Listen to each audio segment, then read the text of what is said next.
Assalamualaikum warahmatullahi wabarakatuh. Salam sejahtera bagi kita semua. Om Swastiastu. Namo Buddhaya. Salam kebajikan. Semangat pagi. Kita bisa luar biasa. Puji syukur kita panjatkan kepada Tuhan Yang Maha Esa berkat rahmat-Nya. Pada pagi hari ini kita bisa berkumpul bersama di acara hari ini dengan perasaan berbahagia. Selamat datang kepada seluruh Bapak dan Ibu Saudara sekalian pada webinar Peran Budaya dalam Bisnis dalam acara UT Smart Educulture Fest 2024. Bapak Ibu hadirin sekalian, mari kita mengambil sikap sempurna untuk menyanyikan March United Tractors dan Bagimu Negeri bersama-sama. Kepada Bapak Ibu hadirin, kami persilakan.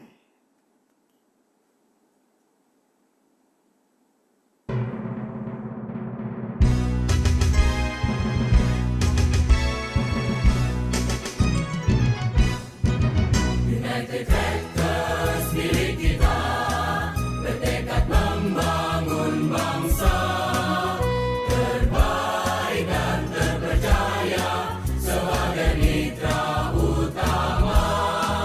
United Tractors milik kita, ciptakan dunia usaha, unggulkan dan karyanya menjadi aset negara.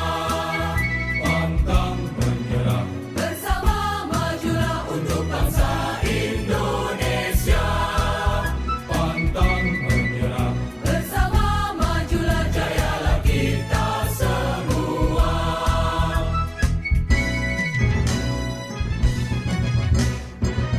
United Tractors milik kita, bertekad menggapai cita, mengembangkan potensinya, ciptakan solusi prima. United Tractors milik kita, bersatu bekerja sama, teguh dalam perlindungan Tuhan Yang Maha Kuasa. Pantang menyerah, bersama majulah untuk bangsa Indonesia. Pantang menyerah, bersama majulah, jayalah kita semua. Jayalah, sejahtera, United Tractors milik kita.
Mari kita berdoa terlebih dahulu untuk kesuksesan acara hari ini. Berdoa dipersilahkan.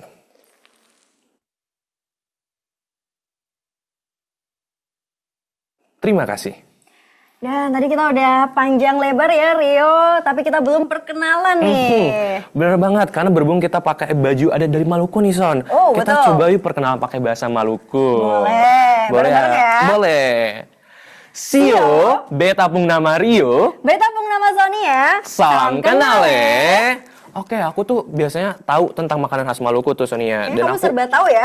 Aku suka banget sama makanan Maluku tuh namanya Apa? sambal colo-colo. Kenapa tuh kok kamu suka itu? Soalnya aku suka pedes dan emang dari rasanya tuh dapat juga gurihnya gitu loh, Son. Oh, itu berarti makanan khasnya Maluku Iya. ya? Kalau kamu sukanya apa tuh kalau makanan khas Maluku? Kalau setahu aku sih, papeda tuh khas Maluku juga nggak sih? Iya benar. Jadi itu kalau papeda di berbagai daerah timur dan salah satunya adalah di khas Maluku gitu. Oke. Berarti kamu suka papeda? Iya, suka sih, Wow. lumayan lah.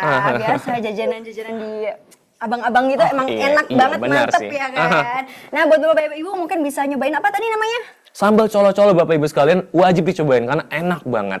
Enak banget, jadi wajib dicoba ya setelah ini Bapak Ibu. Dan selanjutnya tentunya izinkan kami untuk menyapa Bapak Ibu terlebih dahulu. Selamat pagi Bapak Ibu, gimana kabarnya hari ini? Mungkin bisa kasih komentar? Boleh dong Bapak Ibu sekalian kasih tahu kabarnya di kolom chat atau by reaction juga boleh di bawah.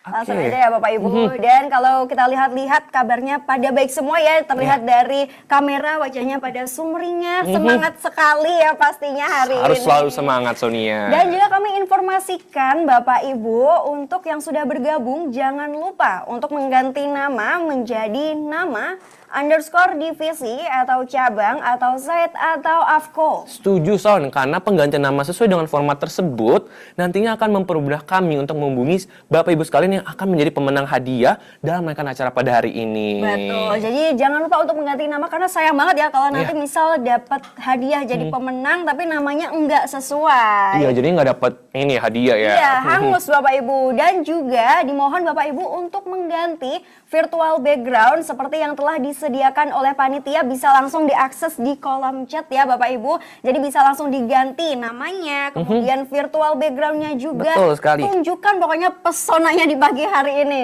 Dan jangan lupa juga untuk Bapak Ibu sekalian untuk mengisi presensi kehadiran yang dikirim di kolom chat ya.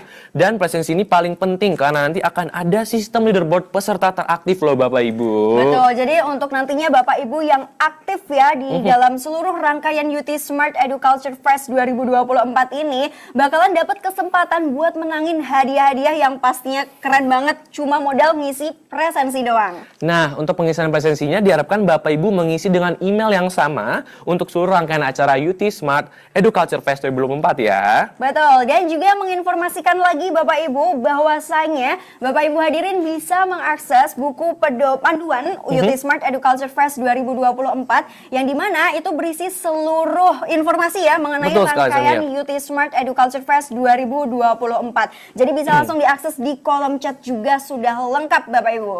Sonia, katanya per tanggal 6 November kemarin tuh ada virtual expo yang bisa kita akses ya. Betul banget, jadi ada virtual expo yang bisa dikunjungi oleh Bapak Ibu per 6 November lalu. Jadi sampai Wow. sekarang masih bisa Rio. Oh, berarti selain bisa jalan-jalan, berarti Bapak Ibu bisa mengunjungi booth AMC ya, Betul berarti banget. ya. Jadi di situ lengkap banget Rio. Ada apa mulai aja tuh dari boothnya?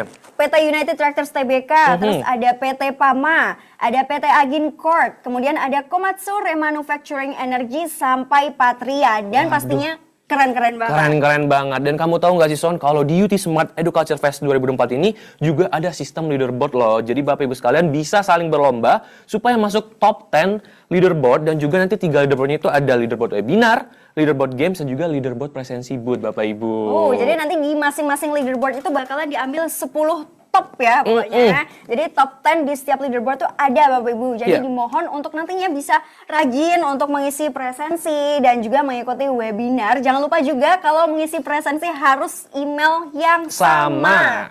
Jadi Nah. selain itu juga ya Rio ya, tentunya Bapak Ibu juga bisa nih mengunjungi virtual yang virtual expo ya yang tadi betul sudah sekali. dibuka dari tanggal 6 November lalu. Jadi di situ udah banyak booth-boothnya. Bapak Ibu bisa hadir dan absen di situ. Nah, untuk lebih jelasnya Bapak Ibu sekalian bisa melihat tata cara masuk virtual expo-nya itu melalui peta virtual yang dapat dilihat di buku panduan. Karena di dalamnya sudah dijelaskan secara lengkap banget nih Son.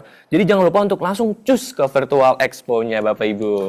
Dan tentunya sebelum kita lanjut ya Rio, izinkan untuk kami menyampaikan informasi mengenai acara kita hari ini, yaitu webinar peran budaya dalam bisnis, yang mana ini merupakan bagian dari rangkaian UT Smart Educulture Fest 2024. Dan di tahun ini menarik banget Rio, karena temanya tuh sangat-sangat apa ya, menggambarkan budaya. Makanya kita tiap ada acara tuh pasti bajunya beda-beda kan. Betul sekali, kita menggunakan baju adat dari daerah di Indonesia nih. Betul. Untuk temanya apa nih, Son? Temanya mau sekalian gerakannya juga atau Boleh, kita spill ya. Oke, jadi temanya itu adalah budaya kuat, performa hebat. Oke, mungkin sekarang biar lebih semangat kita ajakin audiens Bapak Ibu sekalian yang ada di Zoom untuk bersama-sama untuk Aktifkan tagline-nya ya. kamera Nanti aktifkan kamera, bisa aktifkan mikrofon Yap. juga. Kita bareng-bareng jargon. Bareng-bareng jargon. Oke, Kamu kita pimpin ya, boleh. UT Smart Educulture Fest 2024, budaya kuat, performa hebat. Tepuk tangan dulu. Wow, keren banget emang temanya ya. Betul banget. Dan Mantap dijamin loh habis ini pokoknya. pasti makin semangat untuk Bapak Ibu sekalian.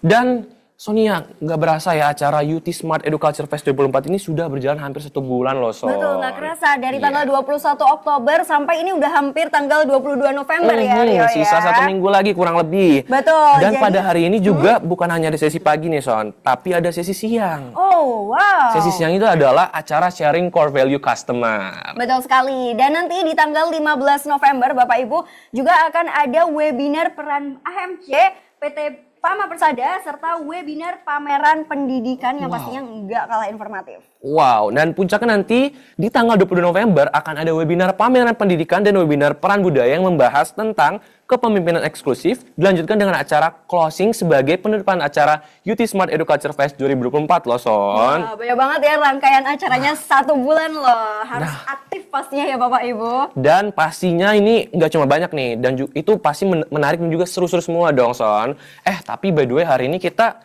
temanya itu webinarnya apa ya?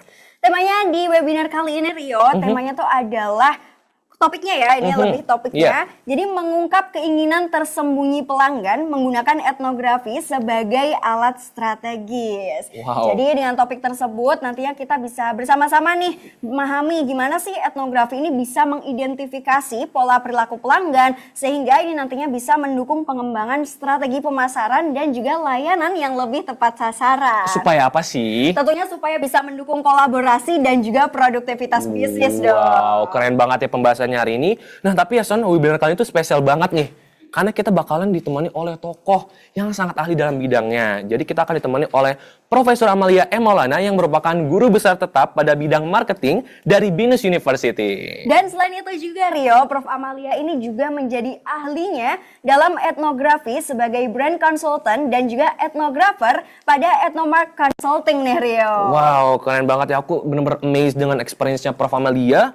Dan benar-benar ahli pada bidangnya ya, Son ya. Betul Bapak Ibu sekali. hadirin sekalian, dengan latar belakang tersebut nantinya Prof. Amalia akan memberikan wawasan yang sangat berharga. Dan jika kata orang sekarang tuh isinya daging banget, Son. Daging banget, Daging saking banget. nanti materinya bakalan banyak inti-inti ya, Iya. yang pastinya bisa dicatat. Betul sekali, tentang etnografi sebagai alat strategis dalam bisnis ya Bapak Ibu. Betul, jadi jangan lupa Bapak Ibu untuk menyiapkan catatannya supaya nanti nggak ketinggalan info-info ataupun insight poin-poin penting yang akan Ya. disampaikan oleh Prof. Amalia. Bener banget, Son. Materi yang disampaikan hari ini bisa memberikan wawasan berharga yang dapat langsung diterapkan pada pekerjaan sehari-hari ya Bapak Ibu. Yuk Bapak Ibu sekalian bisa dipersiapkan catatannya.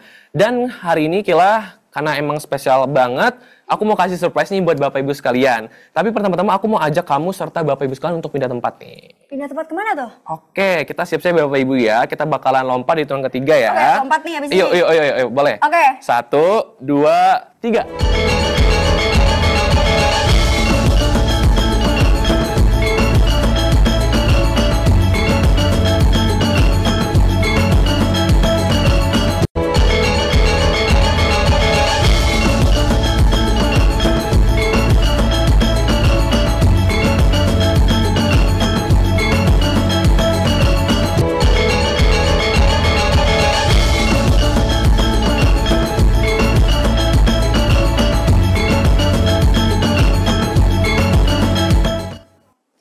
Aduh, Wow. gimana sih ini Rio?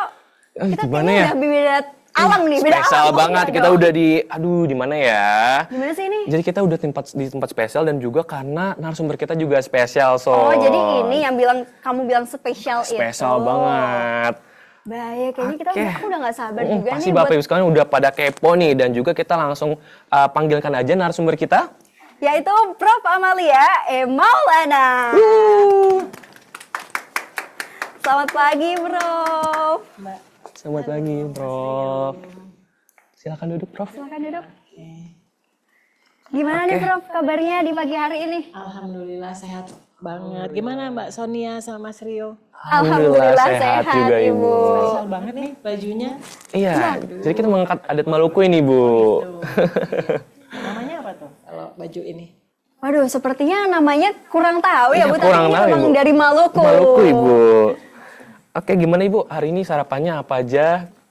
Belum sempat tuh Oh, belum sempat. Berarti sama juga ya, Sonia. Kita juga belum sempat ya, Jangan Son. curhat gitu, kenapa Oh iya, sih? nggak apa-apa, dikit-dikit loh. Karena kalau mau talk show lebih fokus sama isinya nih. Nanti sarapan gampang nanti. Oh, sarapan bisa nanti ya Betul Bu. sekali, Tuh. Bro. Sampai Prof Amalia aja skip sarapan demi nantinya bisa membagikan materi dengan semangat Semangat ya, banget. tentunya. Oke, Prof, kami mengucapkan terima kasih juga dan selamat datang kepada Prof Amelia yang telah bersedia untuk hadir pada acara webinar kita hari ini. Betul sekali. Dari Prof Amalia, apakah sudah siap untuk nantinya membagikan ilmunya hari ini? Insya Allah. Baiklah. Ada sesuatu yang bisa dibawa pulang oleh Amin. teman-teman semua ya. Oke, Bapak Ibu dan sekalian, mari kita bersama-sama menyimak materi yang akan dibawakan oleh Prof Amalia M. Maulana. Baiklah, selamat pagi insan AHMC dimanapun berada. Hari ini hari yang spesial. Terima kasih atas kesempatannya untuk saya menyampaikan materi yaitu memahami peran budaya dalam strategi bisnis, pendekatan etnografi untuk pasar alat berat. Dan ini untuk saya sendiri pun spesial karena saya selama ini lebih banyak membahas etnografi lebih untuk pasar konsumen. Jadi untuk pasar alat berat itu termasuk lumayan jarang. Sebelum masuk ke dalam pasar alat berat, saya ingin menempatkan pembahasan kita adalah etnografi dalam hubungannya dengan bisnis, dan kalau dengan untuk bisnis tentu tidak jauh dari persoalan branding. Namun sampai hari ini branding itu masih banyak sekali miskonsepsi. Nah, miskonsepsinya apa? Karena branding dianggap masih sekedar berkaitan dengan pembuatan logo, slogan yang sketchy mungkin iklan-iklan atau promo-promo. Padahal branding itu lebih mendasar dari itu semua. Apa itu branding? Branding itu adalah kegiatan untuk menjadikan produk atau perusahaan atau bahkan orang sekalipun untuk sebagai orang yang memberikan manfaat bagi stakeholders-nya dan manfaatnya lebih daripada yang diberikan oleh yang lain. Jadi kalau konteksnya ini untuk dalam arti alat berat, United Tractor sebagai brand, apakah United Tractor sudah dianggap memberikan manfaat bagi stakeholders-nya lebih dari pesaing-pesaingnya? Nah, brand itu merupakan kumpulan janji. Janji yang telah disampaikan dalam komunikasinya. Janji itu disampaikan di website, di brosur, di Facebook, di Instagram. Tapi betulkah janji-janji itu ditepati? Karena brand yang baik adalah brand yang menepati janjinya. Selain itu, branding itu adalah sebuah kegiatan yang menggabungkan antara art dan science. Karena bukan hanya ilmu pasti, tetapi juga ilmu sosial. Dan dalam art itu sendirilah etnografi berada. Karena etnografi itu adalah ilmu untuk menyelami sosial budaya, dan ini adalah the creative part of branding. Jadi branding apa? Branding bukan sekedar beriklan, tetapi memastikan agar value atau manfaat, maknanya, asosiasinya, sampai kepada audiens, dan ini semua untuk membangun reputasi dan trust. Pertanyaan ini adalah pertanyaan untuk United Tractor, untuk semua anak perusahaannya, dan barangkali belum bisa dijawab sekarang, tetapi ini PR buat semua. How strong is your brand? Seberapa kuat sebagai sebuah brand dikatakan sebagai pemberi manfaat yang lebih daripada yang lain? How strong is your brand? Nah, etnografi akan bisa memetakan dengan sosial budaya tadi seberapa kuat di daerah-daerah tertentu, seberapa kuat di daerah-daerah lainnya. Branding proses itu bukan cuma persoalan transaksi penjualan. Karena transaksi penjualan adalah yang kita lihat langsung. Tetapi ada yang tidak terlihat langsung. Branding itu adalah sebuah proses. Dan proses apa, teman-teman? Proses yang menjadikan awalnya sebagai konsumen biasa dan kemudian meningkat menjadi konsumen yang lebih dekat hubungannya sebagai yang namanya kita bilang teman baik, sampai proses berikutnya adalah konsumen yang telah menjadi sahabat brand. Artinya telah melakukan transaksi berkali-kali. Karena pada saat transaksi pertama, apabila transaksi itu tidak bisa memuaskan, belum tentu akan terjadi pembelian berikutnya. Pembelian berikutnya terus-menerus kemudian menjadi soulmate. Dan kalau soulmate atau sahabat, disinilah adalah proses branding yang berhasil. Nah, dari situlah bagaimana memahami sahabat. Kita tidak bisa menciptakan sahabat dalam waktu singkat loh.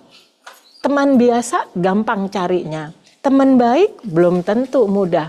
Untuk bisa mengkonversi teman biasa menjadi teman baik saja, kita perlu menyelami, memahami teman-teman baik kita agar nantinya semakin lama menjadi sahabat. Karena kalau sudah sampai sahabat adalah saling mengerti, saling memahami. Disitulah kebutuhan dari studi etnografi tersebut. Jadi etnografi ini kaitannya adalah dalam payung menjadikan brand yang cemerlang. Etnografi itu adalah mendapatkan multi-dimension insight. Karena kenapa? Karena dia bukan mendapatkan insight secara simple atau biasa-biasa aja. Multi-dimensi insight-nya. Dan ini seperti katanya Kevin Roberts, if you want to understand how a lion hunts, don't go to the zoo, but go to the jungle. Soalnya kalau di zoo itu semuanya fabrikasi, semuanya sudah disetting. Kita nggak mau yang setting, kita mau the real jungle. Seperti apa sih konsumen kita dalam kesehariannya? Disitulah peranan dari etnografi. Nah, peran etnografi dalam pemasaran di sini adalah fokusnya adalah pengamatan dan pemahaman behavior. Jadi intinya adalah needs dari stakeholders, dalam hal ini utamanya adalah customer, kita pelajari. Dan dalam kaitannya dengan United Tractor adalah memperoleh wawasan mendalam tentang bagaimana produk-produk alat berat itu digunakan di sektor pertambangan, konstruksi, energi. Dan ini tentu saja sangat kompleks karena organization behavior, consumer behaviornya lebih rumit daripada pemasaran produk-produk konsumen biasa. Karena itu etnografi bahkan lebih akan membantu dan memberikan competitive edge. Selain itu juga untuk memahami organization behavior, dan di sini lebih kepada proses value chain di dalam organisasi. Karena di dalam organisasi itu ada serial perpindahan dari chain satu ke chain lainnya, dari satu divisi ke divisi lainnya, tanpa saling memahami antar divisi, kemungkinan tidak bisa terjadi sinergi. Oke, relevansi penelitian etnografi ini apa? Yang pertama adalah menyelaraskan produk dengan pola penggunaan di lapangan. Karena produk development waktu dibuat mungkin masih menggunakan sebagian asumsi. Di lapangan sendiri seperti apa produk digunakan? Setelah kita memahami, kita bahkan ada kalanya bisa meningkatkan utilitas atau penggunaan peralatan-peralatan tersebut. Lalu dengan konsumen yang kemudian menjadi diketahui pain point-nya atau titik-titik di mana dia tidak terlalu happy, kemudian dikoreksi, diperbaiki, disitulah meningkatkan kepuasan pelanggan. Dan tentu saja peningkatan ini pada gilirannya akan meningkatkan penjualan perusahaan. Untuk pasar business to business, B2B atau pasar alat berat yang di sini Tentu lebih kompleks. Mengapa? Karena banyak sekali pengambil keputusan. Pengambil keputusan itu ada influencer, ada decider, ada user, ada lagi purchaser. Belum lagi influencer sendiri ada dua. Kadang influencer positif, kadang influencer negatif. Dan kesemuanya ini mereka bernegosiasi untuk memutuskan apakah kita akan pakai. Itu yang pertama. Setelah pakai, next cycle, apakah kita mau pakai lagi? Dari sinilah negosiasi antar aktor sangat menentukan. Nah, ini pentingnya budaya lokal dalam pemasaran. Apa relevansi kontekstualnya? Yaitu perbedaan budaya di berbagai daerah di Indonesia akan mempengaruhi adopsi dan penggunaan alat berat. Adopsi artinya yang awalnya masih berupa proposisi, yaitu sebuah perusahaan, contohnya United Tractor, mungkin menggunakan alat dengan teknologi terbaru, namun belum tentu klien akan langsung menerima begitu saja. Namanya membutuhkan proses untuk accept atau mengadopsi. Accept konsep aja sudah one thing. Adoption atau kemudian menggunakan, that's another thing. Tetapi bagaimana kita bisa menembus yang disebut barrier atau blocking factors dalam adoption, disinilah kita perlu menggali, memahami. Contoh, di Kalimantan. Kalau di Kalimantan itu mereka rasa hormat terhadap lingkungannya lebih tinggi daripada di daerah-daerah lain. Dan di sanalah pada saat sebuah perusahaan memahami budaya tersebut, tentu saja itu akan dijadikan salah satu elemen di dalam desain komunikasinya. Mengapa? Agar konsep-konsepnya lebih mudah untuk diterima dan kemudian mereka akan mungkin masih ada resistensi, tetapi resistensinya sudah dipersiapkan. Mengapa? Karena kita memahami budayanya. Barangkali di Sulawesi tidak sama. Sebagai contoh, penekanan kuat kepada keterlibatan atau involvement dari komunitas atau masyarakat ini di Sulawesi mempengaruhi preferensi pemilihan peralatan di sektor energi. Nah, dua contoh ini menggambarkan bahwa pemahaman bagaimana di Kalimantan, bagaimana di Sulawesi, ini tidak tiba-tiba ada muncul begitu saja. Sebuah perusahaan yang secara serius ingin mempunyai kedekatan emosional yang tinggi, yang ingin menjadikan kliennya bukan cuma sekedar teman biasa loh, tetapi pengen kliennya itu jadi teman baik, bahkan kalau memungkinkan jadi sahabat. Artinya mereka terus-menerus melakukan feedback system, paham, oh kalau seperti ini ternyata budayanya nggak tepat, mungkin asumsi saya perlu saya rubah, dan seterusnya, sehingga di dalam daerah tertentu itu kemudian terlihat bahwa barrier-barriernya akan bisa menjadi turun dan bisa diadopsi. Etnografi adalah multi-dimension insight generation seperti yang sudah saya katakan tadi. Dan ini artinya adalah kombinasi teknik yang relevan. Apa saja? Karena ada banyak teknik untuk mendapatkan insight.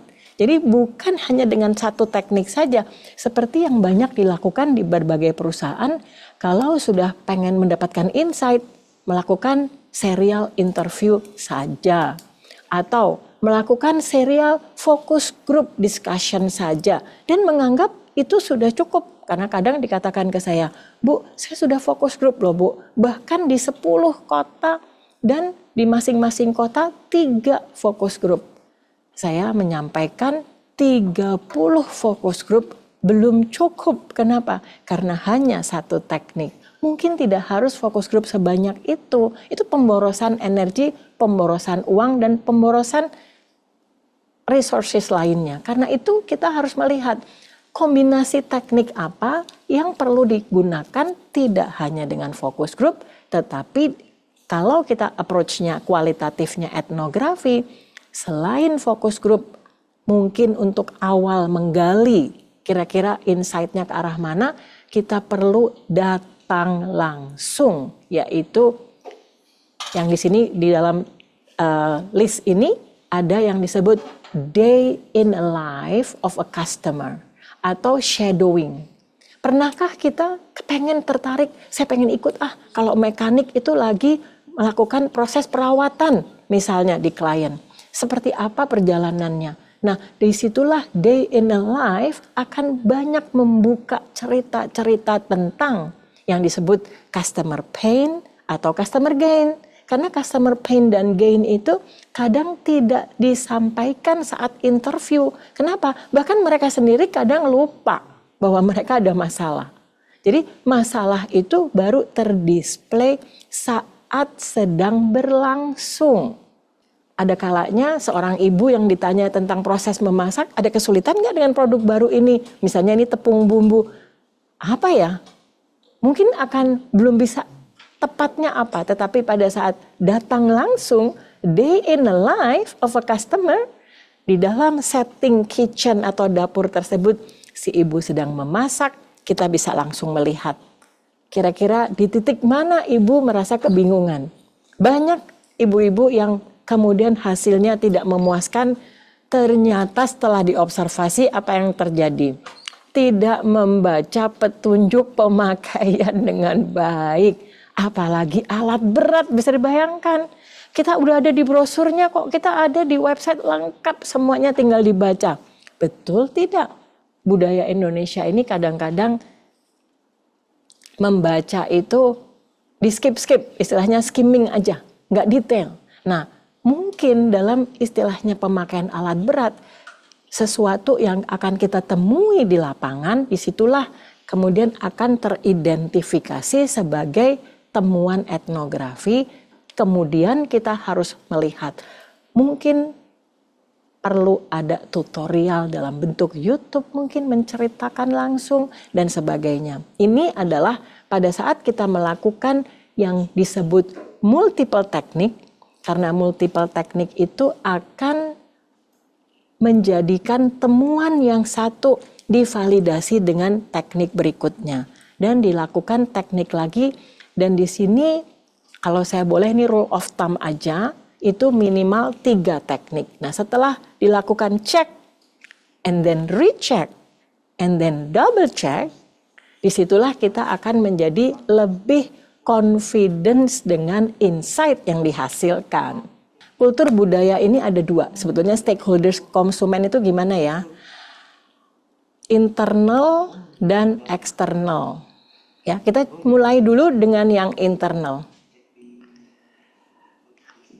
Pertama adalah perbedaan dari managerial level, kemudian perbedaan divisi, dan juga perbedaan budaya lokal. Ini adalah perbedaan internal stakeholders dalam bekerja. Contohnya, di dalam internal stakeholders insight itu ada operator untuk alat berat, ada mekanik, ada field engineer.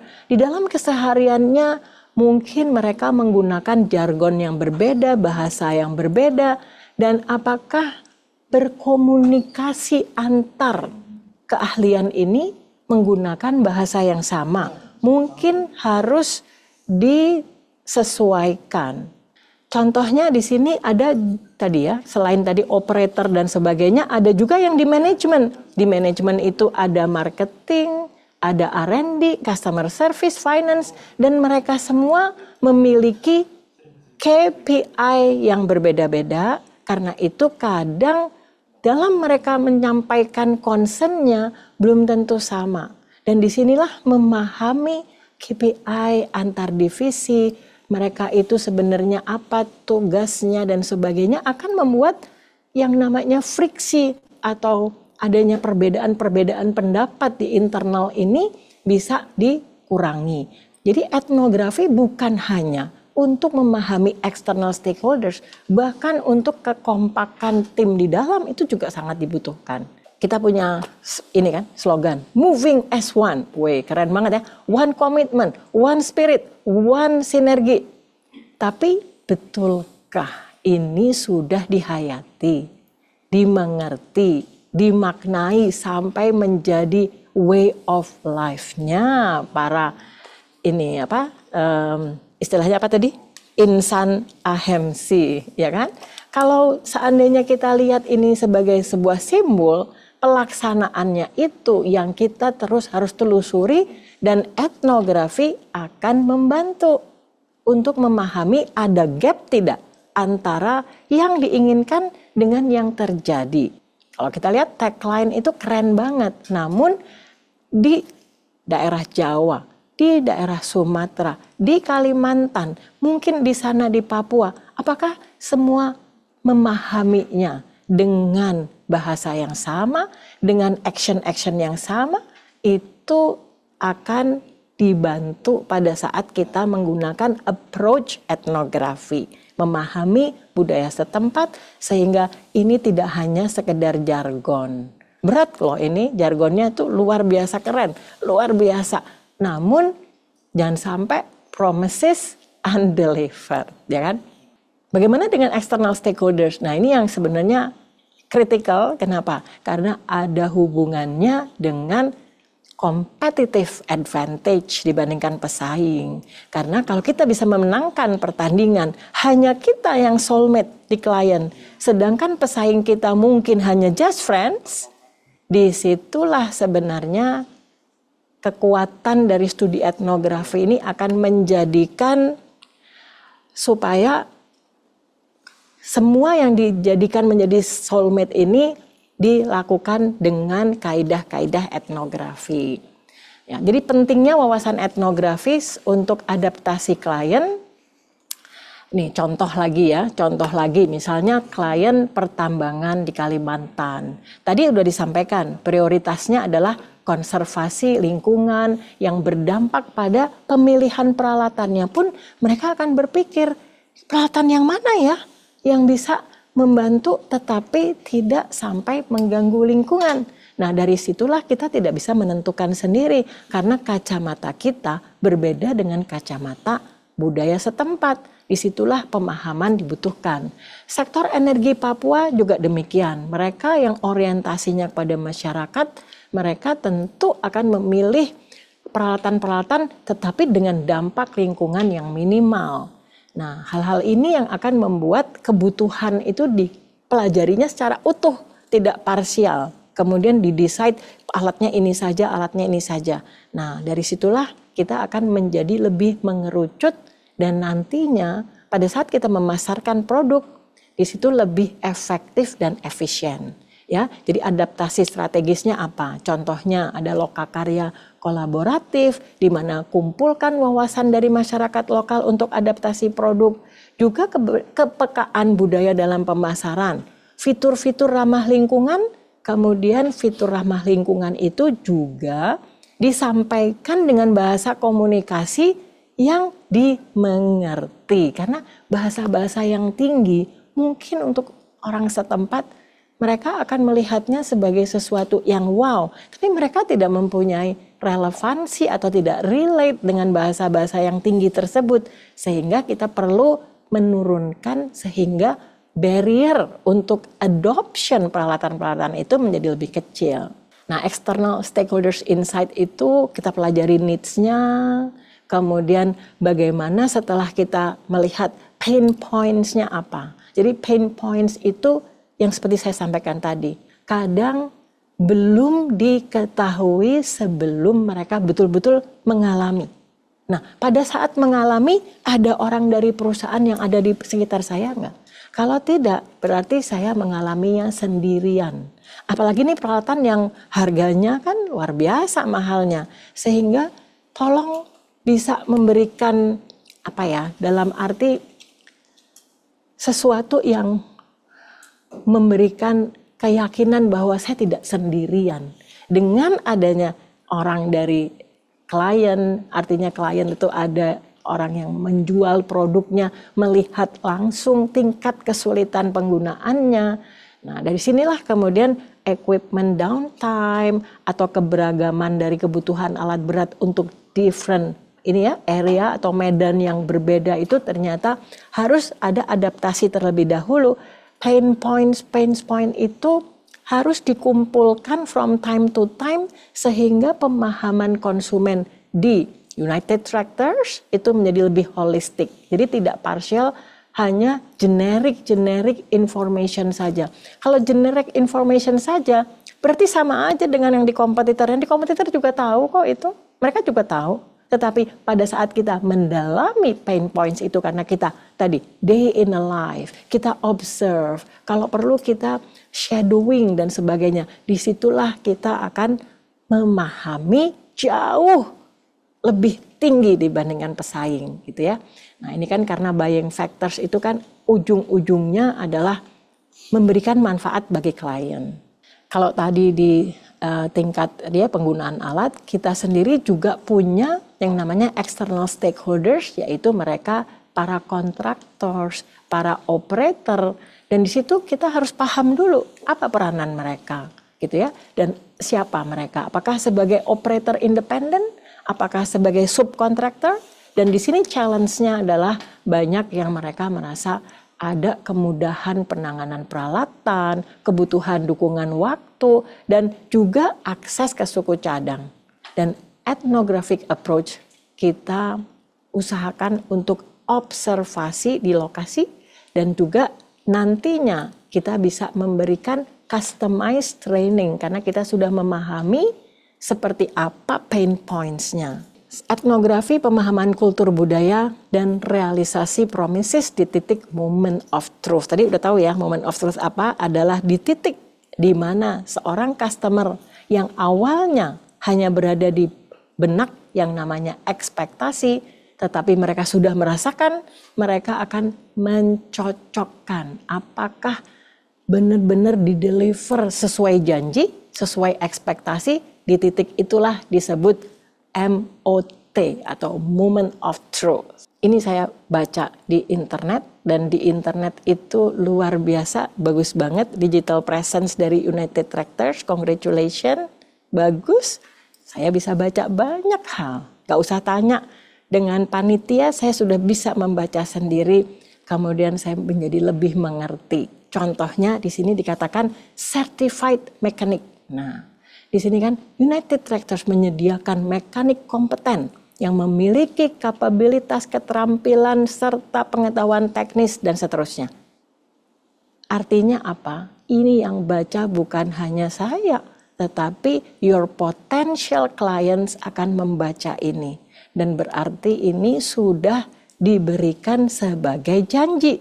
Betul tidak saat moment of truth promises delivered? Karena pada saat itulah kemudian baru bisa diukur. Yang namanya kepuasan pelanggan itu saat satisfaction equal to expectation. Yang lebih sering terjadi apa? Yang lebih sering terjadi adalah performance di bawah expectation. Nah, disinilah di moment of truth inilah kita harus lebih banyak berada di dalam keseharian pengguna. Terutama ini pengguna alat berat yang begitu kompleks. Bahkan saya sendiri pernah mengalami membantu waktu itu untuk produk semen, juga B2B juga. Tetapi kadang bahkan harus bersama-sama. Jadi etnografer bersama-sama dengan dalam hal ini orang sales, kita bersama-sama karena keduanya akan bisa melihat dari perspektif yang berbeda. Dan dari situlah kita bisa memahaminya bukan hanya sebagai researcher, karena researchernya mungkin bukan ahli di bidang semen. Bahkan kalau orang sales juga nggak mampu untuk memahami deeper to etnografi. Jadi pada saat itu pengalaman saya adalah kita berdua kemudian bisa melihat langsung dalam keseharian, terutama pada saat produknya makin kompleks. Situ. Yang apa refleksinya?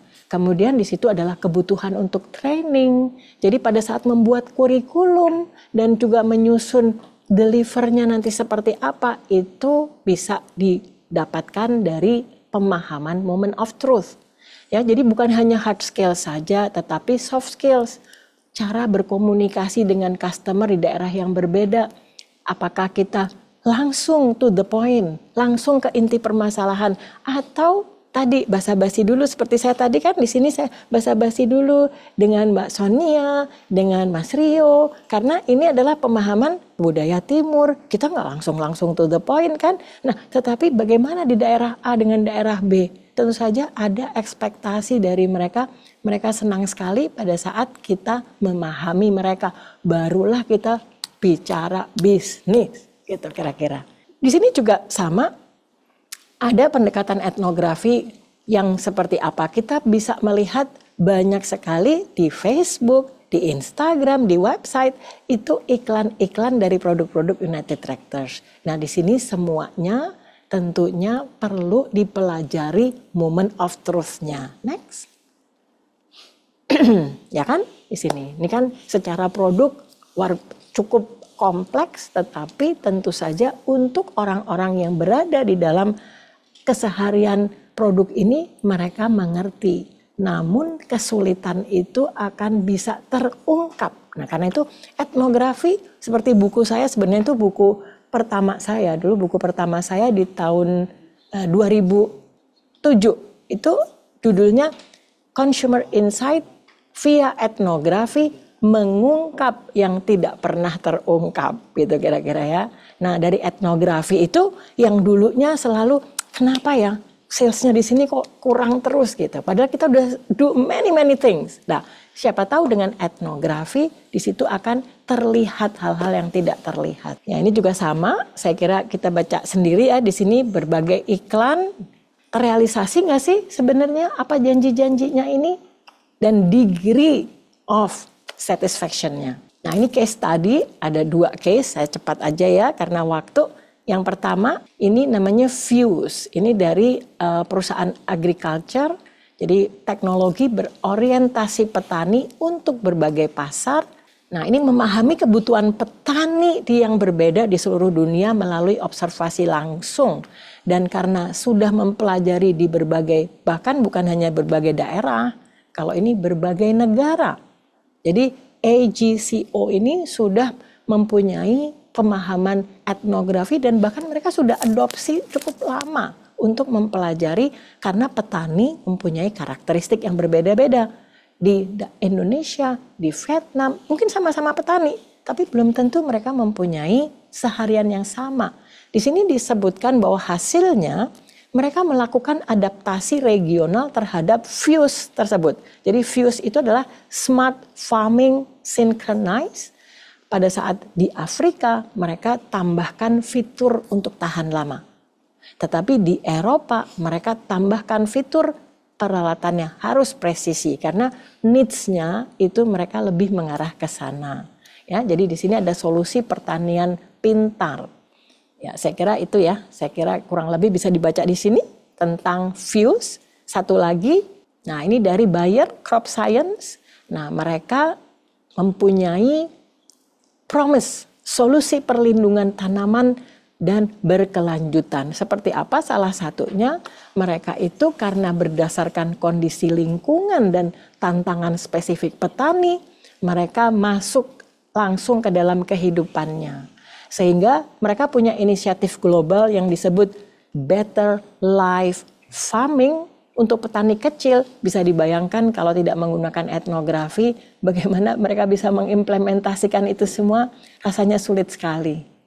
Ini adalah 2 case studies yang bisa dipelajari lebih lanjut. Kalau teman-teman ya, ingin Google itu saya kira bisa dipelajari. Banyak sekali contoh-contoh khususnya untuk B2B market. Nah, ini last slide saya. Ada di buku saya ini sih sebenarnya. Ini buku saya tentang metodologi penelitian kualitatif dan di bagian akhir ini ada yang sama di situ. To gain insightful insights, you need to check, recheck, double check, and cross check your findings. Barulah kita yakin memang itu insights-nya. Demikian dari saya. Terima kasih atas perhatiannya. Saya kembalikan ke Mbak Sonia dan Mas Rio. Wah, beri tepuk tangan yang meriah untuk Prof. Amalia. Luar biasa sekali ya Prof tadi. Insightful banget ya Rio. Sangat insightful. Kalau kata kamu tadi daging. Daging banget. Tiap slide-nya tuh beneran daging banget Prof. Luar Waduh, biasa. alhamdulillah. Yang aku take note tadi tuh proses branding sih Prof. Itu kan tadi ada 3 ya prosesnya. Wah, dari pertama itu customer biasa, terus kemudian kita jadikan Teman teman baik. baik, lalu kemudian jadi teman dekat Iya. Prof. Wow. Selesai acara ini kita harus jadi teman baik loh. Boleh Ya, sekali nggak Prof. bisa keluar masih teman biasa.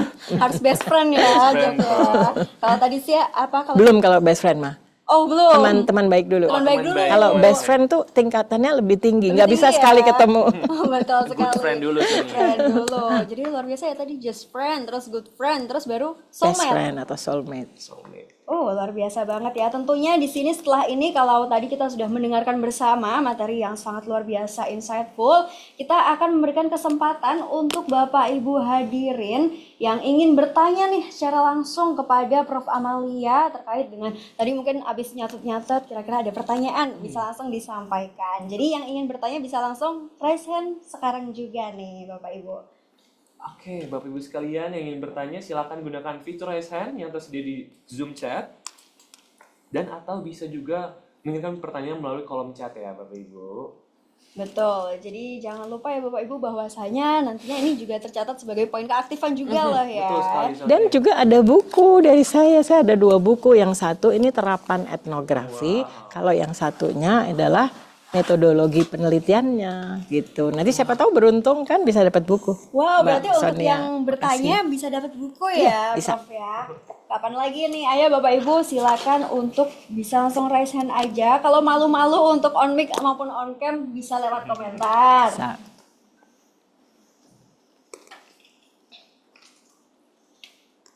Oke, kita sambil menunggu juga. Oh, ada yang Oke, bertanya sudah ada. sepertinya. Kamu bacain ya Ria ya? Boleh. Ini pertanyaan dari Revin Firjawan dari CHCU. Selamat pagi, izin Prof Amalia. Saya izin bertanya, apa pentingnya melakukan validasi temuan secara berulang, cek, recheck, double check, dan cross check dalam penelitian etnografi pemasaran dan bagaimana ini diterapkan oleh United Tractors, Prof? Boleh langsung dijawab, Prof. Ya. Siapa tadi namanya? Revin, Prof. Oh ya, Revin, terima kasih. Pertanyaannya bagus sekali. Ya memang sounds kayak sophisticated ya. Waduh, cek, recheck, double check segala macam. Tapi sebetulnya itu sederhana saja. Kita sendiri sering kok melakukan itu. Ini saya dalam keseharian dulu ya. Nanti baru di dalam konteks United Tractors. Kalau kita dikasih tahu oleh teman ada berita tertentu, misalnya gini, ujiannya diundur. Kita percaya nggak? Sebentar, betul nggak ya ujiannya diundur? Saya cek gitu ya. Saya cek di WA. Ada nggak ya? Nah, habis itu saya nggak berani lagi. Saya cek kalau di BINUS namanya BINUS Maya. Di BINUS Maya itu ada di virtual tuh biasanya perubahan-perubahan ada di sana. Ini udah 2 kali loh, saya udah recheck. Untuk lebih tepatnya, saya telepon dosennya langsung. Kalau saya udah double check, dosennya bilang betul diundur, baru saya akan merasa tenang karena semua evidence mengerucut, namanya konvergensi menuju sebuah informasi yang saya bisa andalkan. Nah, keseharian kita sudah melakukan itu. Pada saat kita melakukan riset pemahaman konsumen, kita sering cepat-cepatan. Pengen cepat selesai, pengen cepat action. Nah, bagaimana kalau kita cepat-cepatan, kadang-kadang insight-nya dikira itu, ternyata bukan. Bagaimana kalau kita udah action, akhirnya terjadi pemborosan karena action kita itu ternyata tidak menjawab persoalan. Nah, dalam United Tractors konteks, tadi ada satu slide yang menyampaikan adanya beberapa teknik. Nah, teknik yang paling sederhana, yang paling cepat sebenarnya adalah kita bisa menghubungi langsung, yaitu kita interview, itu namanya sudah satu teknik. Tetapi teknik berikutnya berada di dalam kesehariannya customer karena kita ingin mencari evidence apakah yang disebut komplain atau pain tadi betul terjadi. Nah, dan nggak satu, tetapi kita akan coba tipe klien yang berbeda. Nah, itu udah double check tuh. Jadi tipe klien A, ternyata terjadi. Saya belum yakin karena ini masih baru recheck. Saya double check coba tipe klien B. Atau bahkan saya mau hubungi di negara lain. Di negara lain ada yang terjadi nggak sih? Saya mau cari tahu. Nah, itu sudah cross check. Dan karena seperti itu, kita menjadi memiliki insight yang tadi saya katakan insightful. Dan bukan hanya insightful, tetapi memiliki nilai kompetitif dibandingkan orang-orang di sebelah tetangga-tetangga kita, belum tentu mereka tahu. Seperti itu jawabannya. Oh, pertanyaan sudah terjawab ya Sonia ya. Terima kasih Prof atas Jadi nanti ada buku perjawabannya. ya buat Raifin. Ada buku. Oh, selamat untuk Bapak Raifin Firgiawan dari CHCU. Wow. Berhasil Selanjutnya? mendapatkan buku ya. Dan Boleh dipilih langsung Sonia ke selanjutnya. Pertanyaan selanjutnya, sepertinya tadi ada yang terlewat yaitu dari Bapak M. Iqbal. Seberapa besar sih Prof faktor lingkungan yang memungkinkan teori-teori ini terimplementasikan? Oke, atau mau open camp? Oh, Gimana? Kalau misalnya Kita mau berikan- ditanya langsung, soalnya pertanyaannya agak terlalu broad ya, saya kurang jelas. general gitu ya Prof ya. Baik, mungkin dari Bapak M. Iqbal, bisakah Silakan untuk untuk on cam. on cam, on mic, langsung menyampaikan pertanyaannya? Mah udah on cam ya. Halo, sudah masuk kah? Sudah masuk Bapak. Silakan Pak. Ya, terima kasih atas waktunya. Ya, mau nanya Bu, atas teori-teori ini terimplementasikannya itu kan banyak faktor juga ya yang mempengaruhi, baik itu faktor eksternal maupun internal sendiri gitu kan. Biasanya itu seberapa persen kemungkinan potensi keberhasilannya? Mungkin itu aja Prof. Silakan. Untuk kasusnya apa ya Pak? Mohon maaf. Pak Iqbal ya? Iya, Pak Iqbal, mungkin ada contoh kasus Pak Iqbal, jadi saya bisa memberikan ulasan yang lebih fokus. Di kasus apa Pak contohnya? Mungkin secara general aja mungkin Prof ya. Secara Secara general atas yang sudah kita lakukan yang sudah pernah kita lakukan gitu Dok. Oke, baik. Pak Iqbal, terima kasih pertanyaannya. Nah, sebetulnya kan di dalam setiap kali kita mendapatkan insight atau kita ingin mengetahui misalnya tingkat kepuasan, apakah satisfied atau dissatisfied, atau tingkat penjualannya meningkat terus, tingkat penjualannya menurun terus. Biasanya kalau tingkat penjualan meningkat terus jarang di research ya. Kalau yang sudah turun terus baru sibuk meriset. Karena sebetulnya kalau di dalam brand audit itu mau naik, mau turun, tetap audit tetap harus dilakukan. Karena kan penjualan itu baru indikasi permukaan. Jadi penjualan naik itu indikasi permukaan. Belum tentu brandnya sehat.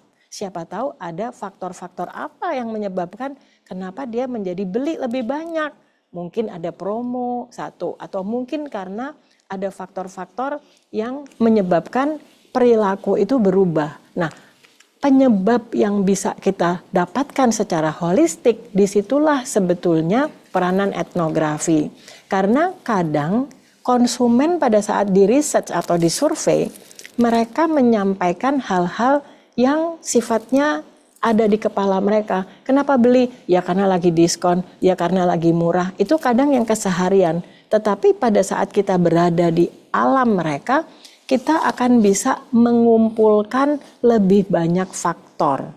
Nah, faktor itu baik internal maupun eksternal, kita akan disebutnya itu menelusuri Pak Iqbal. Kalau sudah ditelusuri, disitulah kemudian kita akan bisa jadi lebih mengerti faktor mana yang intensitasnya lebih tinggi, yang benar-benar masalah. Faktor mana yang ternyata tidak terlalu masalah. Seperti itu, Pak Iqbal. Pak Iqbal dapat buku juga ya? Oke, terima kasih atas pencerahannya Bu Profesor. Terima kasih. Silakan dilanjut. Silakan, terima kasih Bapak Iqbal dan selamat juga ya karena telah mendapatkan buku dari Prof Amalia. Wow. Oke, kita mungkin pilih lagi ya Prof ya untuk pertanyaan selanjutnya. Karena sepertinya banyak nih ya pertanyaan di Iya. kolom komentar. Apakah bisa langsung aja raise hand ya, langsung menyampaikan pertanyaannya? Iya, lebih on enak cam? ya. Iya, biar bisa ditelisik juga nih sama Prof nantinya. Iya. Baik, Boleh silakan. Bapak Ibu sekalian yang ingin bertanya langsung on cam dan on mic juga supaya kita bisa melihat paras cantik dan ganteng dari Bapak Ibu sekalian. Mungkin dari Biar Ibu kenal. Greg Siahaan ini ya dari CAU. Mungkin bisa on cam ataupun juga on mic.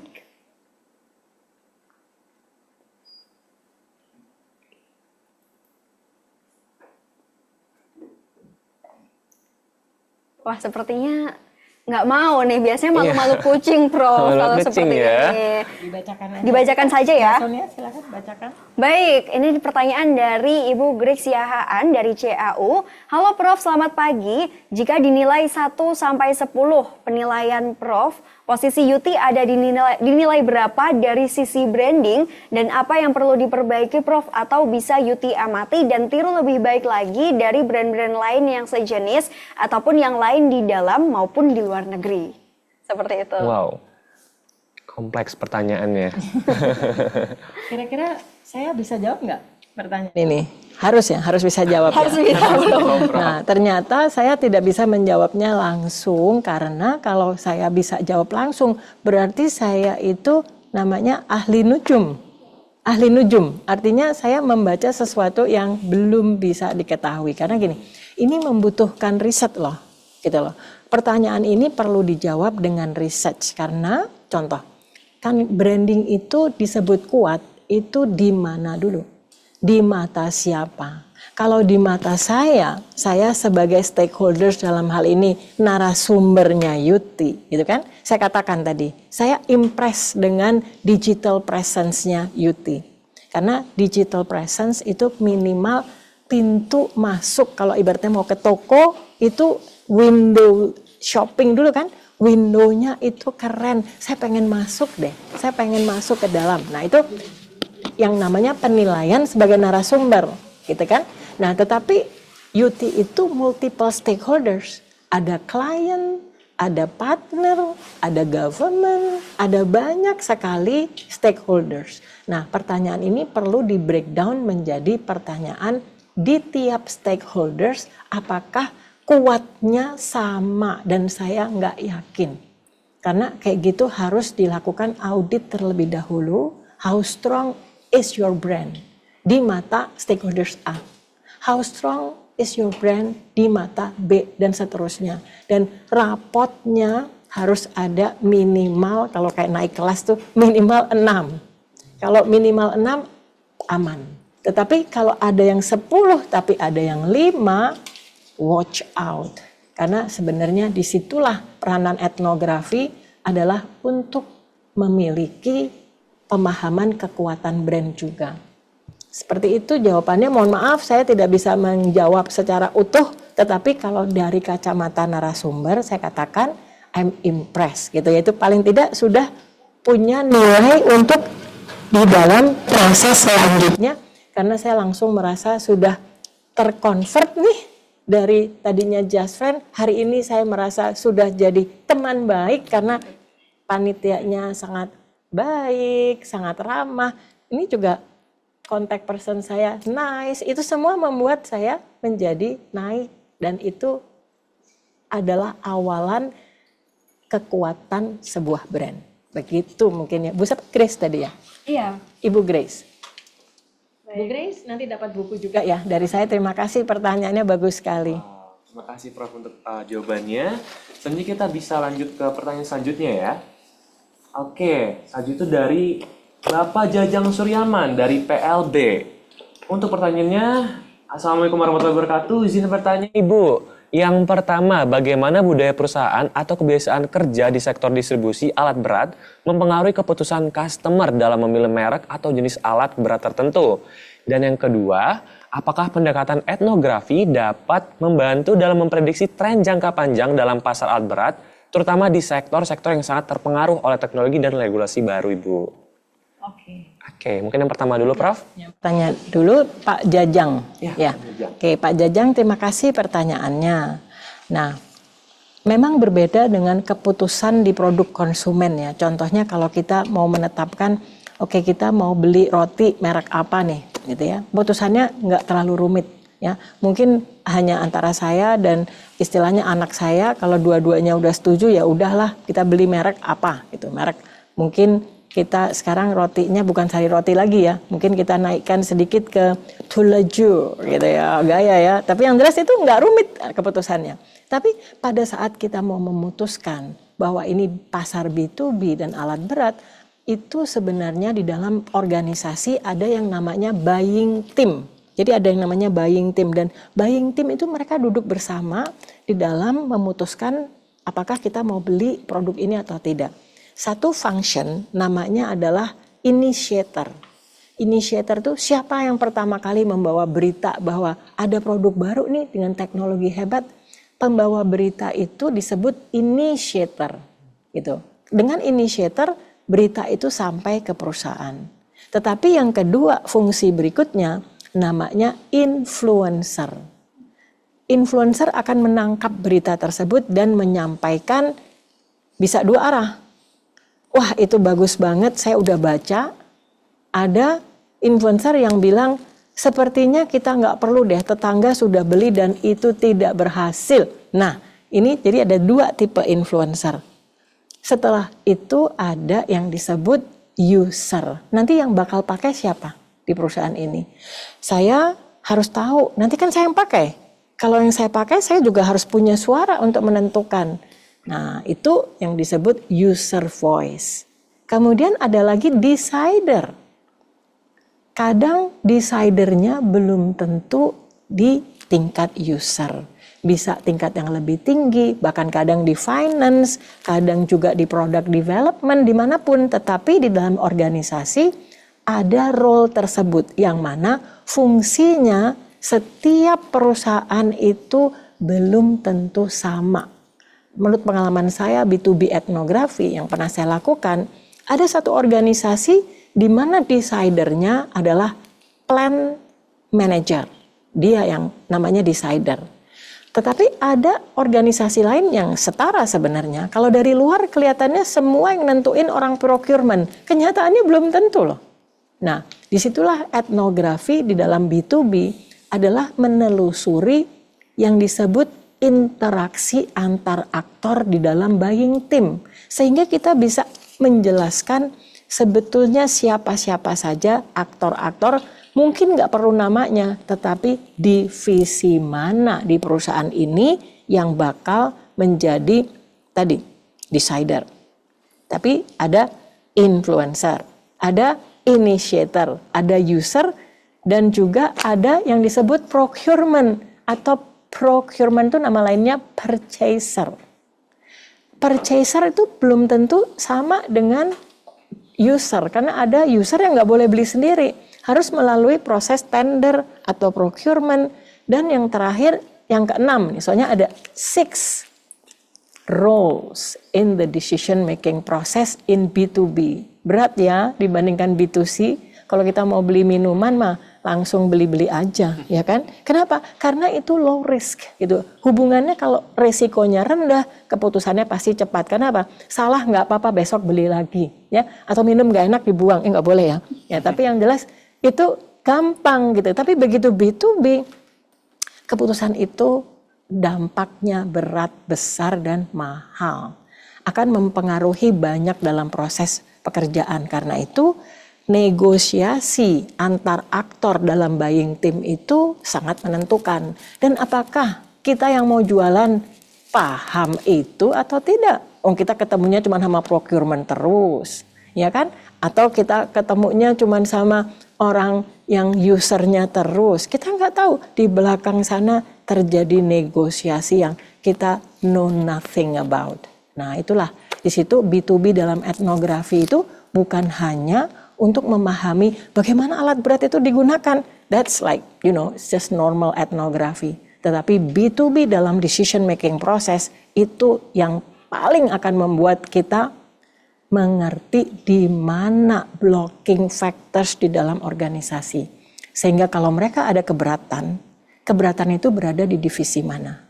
Dan hal apa yang membuat mereka sampai sekarang kok belum sign up terus sih? Kok belum beli-beli? Padahal di sales sudah terus-menerus datang gitu misalnya. Nah, jadi itu adalah Pak Jajang yang menurut saya perlu dipahami. Dan dengan etnografi semakin hari kita menjadi semakin mengerti. Kalau semakin mengerti, pengertian ini jangan dibagi ya Pak sama kompetitor. Jangan. Kenapa? Nyarinya sulit. Jadi kita keep ini adalah our competitive edge. Dan ini yang akan membuat kita bisa mengelola klien atau kita bisa menembus barrier, kalau itu masih barrier, lebih daripada kompetitor. Dan tadi yang kedua pertanyaannya apa ya, lupa lagi saya. Bisa tolong di-scroll Apa tadi yang kedua? ke pertanyaannya Atau Pak sudah Jajang. tercakup belum ya Pak Jajang tadi? Apakah pendekatan etnografi dapat membantu dalam memprediksi tren jangka Ah, panjang? oke, tren jangka panjang. Ya, tren jangka panjang akan dimulai dengan tren jangka pendek. Ya, kalau jangka pendeknya saja kita masih berdasarkan asumsi, kita bagaimana bisa memprediksi yang jangka panjang? Karena itu jangka pendek terlebih dahulu, apakah kita sudah bisa menangkap issues. Dan menangkap issues itu tidak semuanya dengan angka. Nah ini, karena masih dianggap yang namanya data itu selalu angka. Data terdiri dari dua. Yang satu adalah numerik, angka-angka. Yang satu adalah non-numerik atau cerita-cerita. Ada angkanya, tidak ada ceritanya, tetap tidak bisa dipahami. Jadi mengumpulkan cerita itu juga sama mengumpulkan data. Saya tahu, jadi dalam hal ini, dalam kata-kata tren tadi, seolah-olah tren itu adalah angka. Nah, karena saya sudah sering mendapatkan pertanyaan seperti ini Pak Jajang, bahwa mengumpulkan angka tetap kita perlu, karena nantinya kita harus menghitung bisnis ini. Tetapi yang awal kita harus tahu adalah intensitas dari cerita di seputar angka tersebut. Kalau kita tidak memiliki cerita-cerita yang lengkap, kita akan bisa membaca data numerik tetapi tidak memahami filosofi atau esensinya.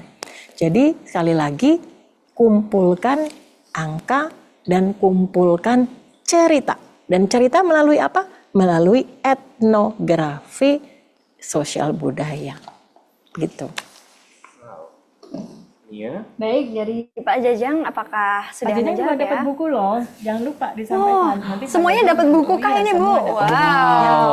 Ya. Yang tanya ya. Selamat juga untuk Pak Jajang. Dan masih ada kesempatan untuk satu pertanyaan lagi. Baik, dari Pak Hartanto Prasetyo, TIG. Assalamualaikum, selamat pagi Ibu Prof. Amalia. Terima kasih atas paparannya. Di sini saya ingin bertanya, ketika kita dihadapkan dengan customer yang benar-benar baru dan area yang baru, metode manakah yang paling sesuai diterapkan jika kita dihadapkan dengan waktu yang sempit, di mana customer itu ingin segera cepat berproduksi misalnya? Terima kasih. Ya. Pak siapa tadi? Pak Hartanto. Pak Hartanto, terima kasih untuk pertanyaannya. Pertanyaannya sulit-sulit loh dari tadi. Semuanya, wah, pertanyaan ini soalnya perusahaan alat berat, jadi pertanyaannya juga berat-berat. Aduh, sebentar sambil berpikir saya. Ini masalahnya gini, insight tapi harus cepat. Nah, ini dia nih. Ini dia yang saya bilang berat. Karena biasanya kita akan melakukan proses apa tadi? Check. And recheck. And double check and cross check. Bisa nggak kita mempunyai teknik yang bisa melakukan itu dalam waktu cepat? Nah, disitulah kadang kalau saya usulkan menggunakan network yang kita miliki. Orang yang tidak punya network, semua mau cari apa-apa pasti lama. Trust me, ya kan? Tapi pada saat kita memiliki network, kita mempunyai koneksi yang kita bisa gunakan, tentu akan tercipta shortcut. Karena idenya adalah jangan sampai kita cuma ngecek terus kita karena buru-buru, nggak bisa Bu karena ini harus buru-buru, besok harus sudah diluncurkan, harus dikerjakan produknya. Kalau nanti salah, siapa yang nanggung ini semua? Nanti disalahin produknya, ya kan? Daripada seperti itu, nah disitulah kita akan mencari, karena metodologi ini metodologi yang fleksibel. Jadi tidak ada harus A atau harus B. Kita akan sesuaikan sesuai konteks. Dan sesuai konteks tersebut, kita akan mempelajari shortcut mana yang bisa dilakukan.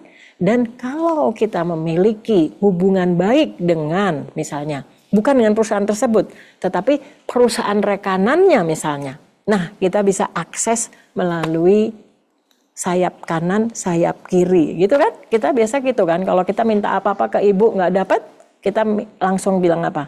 Langsung lewat bapak, ya kan? Kalau nggak lewat kakaknya yang suruh ngomong. Akhirnya dapat juga. Kenapa? Karena kita sudah tahu bahwa ada cara-cara lain, shortcut lain. Nah, develop that skill, itu yang diperlukan oleh seorang ethnography researcher. Seperti itu Pak Hartanto, dan ini dapat buku juga Pak Hartanto. Iya kan? Dapat buku juga. Ada 2 buku di sini, mungkin bisa ditunjukkan di kamera ya. Nah, selamat ya tentunya untuk Iya. 5 penanya ya tadi Iya, Rio 5 ya. penanya, Iya. betul sekali, 5 San. penanya dapat buku semua dari Prof. Amalia. Terima kasih kepada Prof. Amalia. Terima kasih kembali. Dan juga terima kasih untuk 5 penanya yang sudah mau gitu ya nanti untuk bertanya. Terus juga tadi udah dijawab dengan sangat luar biasa oleh Prof. Amalia. Cepat loh ya jawabannya tanpa mikir sepertinya Prof. Luar biasa sekali. Memang sudah ahlinya ya Rio Sudah ahli ya. sekali. Namun kami mohon maaf karena keterbatasan waktu, maka kami harus menutup sesi tanya jawab ini. Nah, tapi bagi Bapak Ibu sekalian yang masih memiliki pertanyaan, silakan menghubungi narah hubung terkait atau kepada Prof. Amalia pada kesempatan berikutnya ya.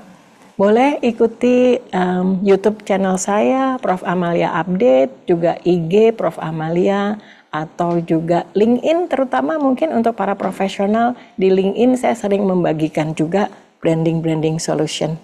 Ya, terima kasih sebelumnya. Betul. Jadi jangan lupa untuk diikuti juga subscribe YouTube-nya. Subscribe, like, komen. Media sosialnya juga karena di situ Prof. Amalia aktif ya Prof untuk membagikan insight-insight Betul. baru. Dan selanjutnya kita akan langsung saja mengabadikan momen bersama Oke. Prof. Jadi kita akan Siap. melanjutkan untuk ke sesi dokumentasi. Ya, mohon izin Prof dan hadirin semua dapat memberikan senyuman dan pose terbaiknya. Untuk sesi dokumentasi ini, kepada operator yang bertugas, dipersilakan untuk melakukan dokumentasi. Oke, untuk saat pertama dulu. 1, 2, 3.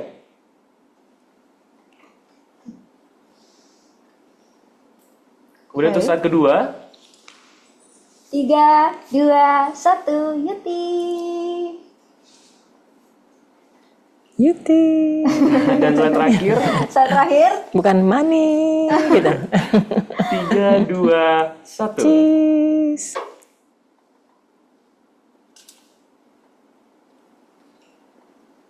Ada berapa ini audiens yang ada hadir 3 hari yang ini? hadir hari ini ada 185 orang, 185 Prof. Prof. Luar biasa. Oke. Semoga sukses untuk semuanya bisa mengadopsi atau memberikan inspirasi hari ini dan digunakan di dalam pekerjaannya sehari-hari semuanya. Ya, terima kasih. Amin. Sekali lagi terima kasih Prof atas kesediaannya berbagi ilmu hari ini bersama kami di sini. Senang sekali saya juga. Si Prof, jika misalnya Prof Amalia ada urusan selanjutnya, boleh dipersilakan untuk meninggalkan UT Studio, Prof. Oke. Oke, terima kasih Terima Prof. kasih. Sampai Sampai jumpa jumpa lagi Mas Rio. Sukses. Mas Sonia. Sukses ya. Iya, terima kasih Prof.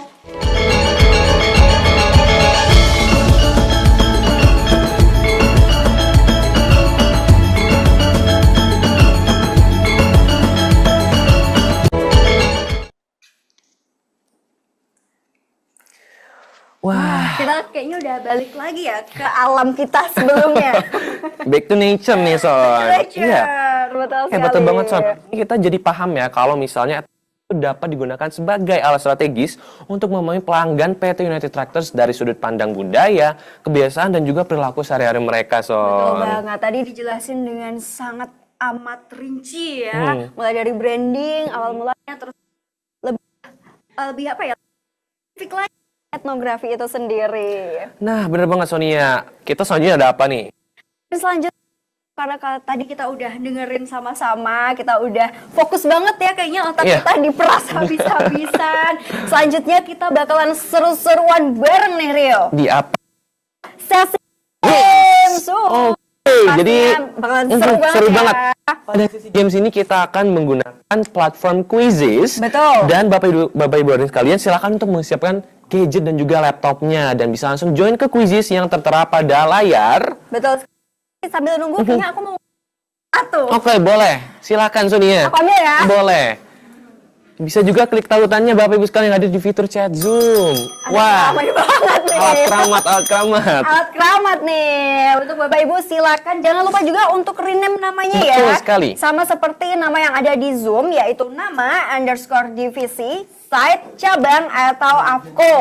Kita tunggu nih ya Bapak Ibu. Ayo langsung aja bergabung. Bisa langsung masukin kodenya. Betul. Atau scan QR code-nya juga bisa. Dan Jadi jangan langsung. lupa nanti di sesi games ini kita akan seru-seruan bareng karena tadi pertanyaan terkait dengan etnografi itu ya Betul. soalnya. Jadi pastinya buat tadi yang nyatet-nyatet Iya. pasti ada contekan. Betul, dan juga bisa callback nih materi-materi yang udah disampaikan oleh Prof. Amalia tadi. Betul. Dan pastinya nanti selama pengerjaan jangan lupa apa namanya tadi, cek, Recheck double check. dan cross check Bapak Ibu dan sekalian. Jadi nanti sebelum jawab meskipun cepet harus tetap cek Iya, ya. Silakan Bapak Ibu untuk bisa bergabung. Kita agak munduran kah Rio supaya munduran. Yap. Jangan menjauh dong, jangan menjauh. Sini kan dikit. ini kuisisnya di tengah nih. Oh iya ya. Oke. Baik, kita tunggu Bapak Ibu langsung aja bisa langsung masuk ke kuisisnya. Yang heboh dong Rio, heboh.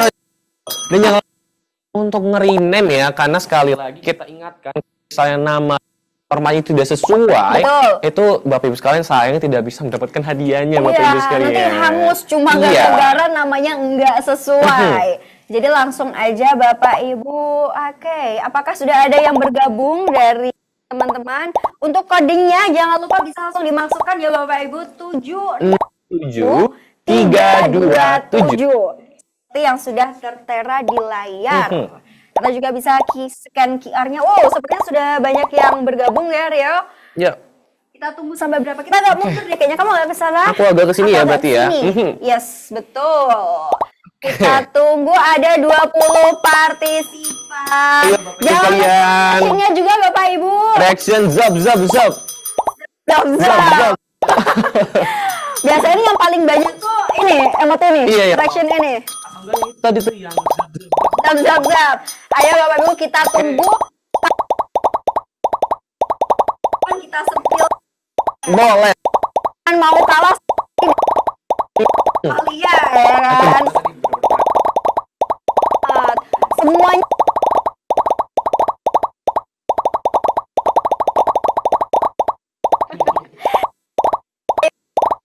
ini sampai nge-lag tuh Rio. Lu Satu 960 ya. Wah. Kapan lagi kita dapat cuma modal klik-klik jawaban. Banyak ya, tentunya jangan banget sih so. Menarik pastinya. Oke. Udah kayak jualan es belum? Oke. Kita tunggu ya. Oke, ayo Bapak Ibu bisa langsung. Biasanya nih kayak gini ada kayak juara bertahan gitu. Karena saking seringnya Iya. main kuisis. Iya ya, sering banget dan kuis pasti umum banget sih buat semuanya. Betul. Ayo kayak gini biasanya kalau kuis tuh harus cepet-cepetan. Ya kan? Cepat-cepatan karena nanti skornya tuh tergantung ini ya, kecepatan jawabannya juga nggak cuma bener tapi harus cepet Bapak Harus Ibu cepat sekalian. karena poinnya bakalan beda nih. Iya, ada Jadi plus-plusnya harus gitu cepat. biasanya. Yap. Ayo Bapak Ibu bisa langsung bergabung di kuisisnya dan menangkan hadiahnya. Hadiahnya ada berapa sih Ria? Ada untuk 3 yang untuk menang top nantinya. 3 dong tentunya. Betul. Jadi langsung aja join sekarang.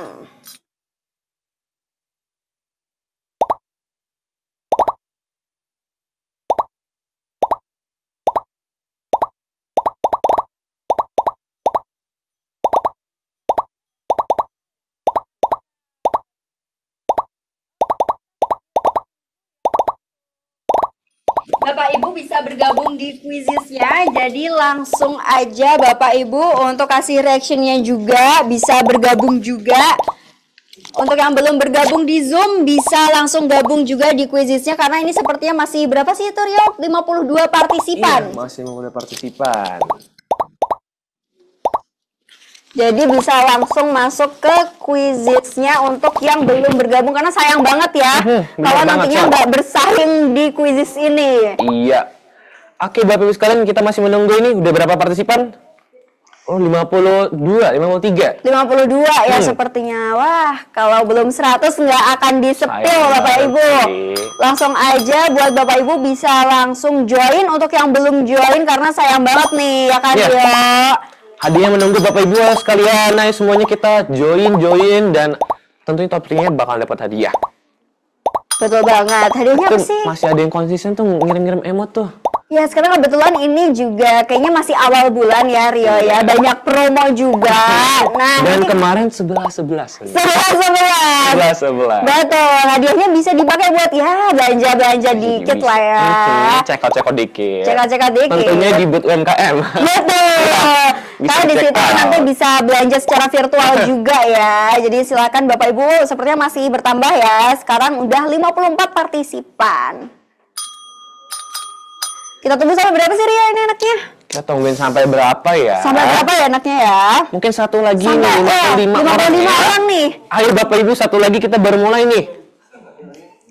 Kita tunggu satu, udah 55. Kita tunggu pakai angka. Kita Oke, kita hitung mundur nih. mundur. Iya, countdown. Apa sih Countdown. itu ya ampun. Oke, kita countdown dari 10 ya. Oke. 10, 9, 8, 7, 6, 5, 4, 3, 2, 1. Selamat semuanya Bapak Ibu sekalian. Langsung aja Oke, bisa. langsung dijawab ya Dijawab. Bapak Ibu. Baik, sebenarnya posisinya masih 0 nih. Oke, dari Benar. Bapak Ibu Afrila Karista. Oh, dari MBKM, Son. Wah, sebenarnya nggak mau kalah ya ini. Nggak mau Bapak kalah. Ibu jangan mau kalah. Saya sama anak-anak MBKM ya, karena juga kebetulan yang bergabung ini nggak hanya bapak-bapak ibu-ibu saja, tapi juga dari ada anak-anak seperti kita nih, sekali. anak-anak teman kita. Mahasiswa Mahasiswa. magang MBKM di UT. Betul, sepertinya sudah disalib nih oleh Bapak Krishna. Oke, Bapak bisa Oh, masih memimpin nomor 1. April dan juga Bu Devi saling menyalip nih kayaknya ya. Betul. Tuh, tuh. Wah, nggak mau kalah, nggak mau kalah. Nggak mau Oke, Bu Devi menbalap lagi. Oke, dan Bapak Krishna nggak mau kalah. Ya mau. Karena kalah. sengit nih, 1, 2, 3 itu 7.000 skornya semuanya. Iya, 7. Ya kan? Cuma beda ratusannya doang. 10-20 poin doang tuh bedanya tuh. Wah, yang bawah, yang bawah. Agak ngeglitch nih. Yang bawah langsung mau naik ke atas nih ya. Tapi sayangnya masih belum bisa mengalahkan Bapak Krishna nih. Iya. Oke. Sekarang sudah Bapak memimpin Krishna ya. Sudah selesai ya. Kan hanya ada 10 pertanyaan. Oh, ada 10 pertanyaan. Oke, ini sepertinya sudah Memimpin final ya, top deh. 3-nya ya. Tapi kita tunggu dulu nih, yang bawah kayaknya masih mau salip-salipan ya Ria ya. Sepertinya iya sih. Segampang apa sih pertanyaannya sampai Jadi kepo secepat itu ya kan? Iya. Oke, ini sepertinya 3 top 3 mungkin sudah fix ya sepertinya Sony ya, kelihatannya ya. Iya, tapi kita tunggu dulu nih. Kayaknya masih nunggu masih ya. ingin berjuang nih ya. Yang epic comeback nih, ayo Bapak Ibu sekalian epic comeback. Betul. Dan di posisi sejauh ini nomor 1 ada Bapak Krishna. Dari Moralawa. Betul. Dan di posisi kedua ada Ibu Devi Pratiwi. Posisi ketiga ada siapa Ria? Wah, ada Aprilia Karista dari mahasiswa MBKM. Wow. Wah, April. Ayo langsung aja, sepertinya yang bawah masih bersaing juga, masih jalan terus ya. Baik, kita tunggu nih ya. Kita tunggu sampai bener-bener semuanya udah terjawab biar nggak kepo sama pertanyaannya. Oke, kita tunggu ya Bapak Ibu sekalian. Kita tunggu di sini sampai Bapak Ibu semuanya bener-bener selesai menjawab. Kita tunggu. Oke, sepertinya Oke. sudah kelar ya. Udah kelar, Kita hitung countdown lagi ya. Boleh. 5, 4, 3, 2, 1. tutup, finisnya ditutup. Baik, kita lihat bersama siapa yang di posisi pertama, 2, dan 3. Wah, selamat kepada. Selamat. Pemenang ketiga ada Aprilia Karista MBKM. Dan di juara kedua ada Ibu Devi Pratiwi. Dan of course juara satunya Bapak Krishna dari Moralawa. selamat untuk Sama. 3 pemenang di pagi hari ini. Dan tenang aja ya, meskipun tadi ada banyak banget yang berjuang dan belum berkesempatan, masih ada sesi Iya, siang. betul sekali. Nah, untuk para pemenang nanti akan dihubungi oleh panitia untuk hadiahnya ya. Dan terima kasih juga kepada para hadirin yang lain yang sudah antusias berpartisipasi pada sesi games kali ini. Betul, dan juga di sini kita izin mengingatkan kembali ya bahwasanya rangkaian kita tuh masih banyak juga ya Rio. Iya, betul Nanti juga sekali, di Son. sesi siang masih ada. Dan juga tentunya kita di sini setelah ini bakalan ngapain Rio? Oke, setelah ini kita sudah sampai akhir dari rangkaian acara webinar peran budaya dalam bisnis dalam topik mengungkap keinginan tersembunyi pelanggan etnografi sebagai alat strategi, Son. Betul banget, tadi menarik banget ya, apalagi dari Prof. Amalia juga menjelaskan dengan sangat runtut, dengan sangat rapi tadi per slide-nya juga. Terstruktur banget ya, Son ya. Betul sekali, dan juga kami ucapkan terima kasih banyak kepada Prof. Amalia sebagai narasumber hari ini yang telah hadir dan juga menyampaikan materi yang sangat luar biasa. Dan tentunya terima kasih juga kepada Bapak Ibu hadirin yang telah menyempatkan waktunya untuk hadir di dalam rangkaian acara UT Smart Educulture Fest 2024. Jangan lupa juga untuk terus mengikuti dan berpartisipasi aktif dalam seluruh rangkaian acara UT Smart Educulture Fest 2024 karena masih banyak acara nih, acara-acara menarik yang lainnya tuh yang hadirnya tentunya tidak kalah menarik Bapak Ibu sekalian. Betul banget. Dan bila Bapak Ibu kehilangan arah, bisa nih langsung akses buku panduan UT Smart Educulture Fest 2024 yang berisi informasi mengenai UT Smart Educulture Fest 2024 pada link yang tertera pada kolom chat atau dapat dilihat dari layar ya Bapak Ibu sekalian. Betul banget. Jadi udah lengkap banget ya semuanya di buku panduan itu. Wow, sepertinya di belakang kita ada sesuatu Rio ya. Oke, tunggu dulu Son. Sebelum kita end ini, ada virtual expo nggak sih dari UMKM yang udah kita disempet spill sedikit? Oh iya, tadi udah sempat kita spill ya. Ada apa Jadi aja tuh, Son? di UMKM ini ada kayak virtual expo ya, yang Iya. dimana itu dari tanggal 6 November lalu. Iya, Jadi betul salah satunya sekali. tuh ada UMKM, booth UMKM ya. Jadi di situ tuh ada macem-macem Bapak Ibu, mulai dari gula aren coffee, terus ada 3 binian, ada cenma atau camilan mantul, terus ada pakai cil, ada PT Herbo Mandiri, Narisa Nusantara, Warung Gizi Mama Dede, dan Korichan Handmade. Wah, banyak banget ya. Banyak banget. Dan pastinya ini banyak beragam produk nih, mulai dari gula semut, kopi, kerupuk kering, aneka herbal, bahkan kain batik dan pouch kulit juga ada loh, Son. Wow, dan nggak cuma makanan aja ya berarti, tapi juga ada kerajinan. Aku pengen pouch kulitnya sih. Aku Pengen, tertarik. emang bisa. Bisa dong, kan nanti sisa kita ke virtual expo-nya UT dan juga kita langsung check out aja, masukin Yes, keranjang betul. check Karena out. di situ ada keranjang juga ya. Sama kayak kalau semisal Bapak Ibu belanja di marketplace, E-commerce, sama banget ya ini. Iya. Bisa langsung dimasukin keranjang, terus bisa di check out. Tapi jangan cuma nangkring di keranjang aja. Wajib di check out, Bapak Wajib Ibu di sekalian. check out. Nah, Bapak Ibu dan sekalian, sebelum menutup acara ini, kami memohon kesediaannya untuk mengisi link feedback yang tertera pada kolom chat guna meningkatkan kepuasan Bapak Ibu pada seluruh rangkaian acara UT Smart Educulture Fest 2024. Dan jangan beranjak keluar dari Zoom ya, karena akan ada sharing core value customer pada pukul 13.30. Jauhan banget sih Bang, agak geser Oke. dikit boleh nggak? Kita kayak musuhan ya jadinya kayak ya. musuhan. Oke. Selagi kita menunggu Bapak Ibu untuk mengisi link feedback, karena ini juga sangat berguna banget ya untuk nantinya kita bisa improve ke acara-acara kita selanjutnya. Betul Jadi Bapak sekali, Ibu Sonia. silakan untuk bisa mengisi link feedback dan jangan lupa untuk menggunakan email yang sama. Oke. Kayaknya kita harus berpisah kah dari Bapak Ibu sekarang? Sayangnya harus berpisah, Sonia. Sayangnya harus berpisah. Tapi meskipun kita berpisah dengan Bapak Ibu nggak akan pisah ya dari Zoom meeting karena Iya, nanti harus betul. mengikuti acara selanjutnya yaitu di sesi 2 pukul 13.30. Oke, Bapak Ibu sekalian, sampai jumpa pada acara selanjutnya. Saya Sonia dan rekan saya Rio, kami berdua pamit undur diri.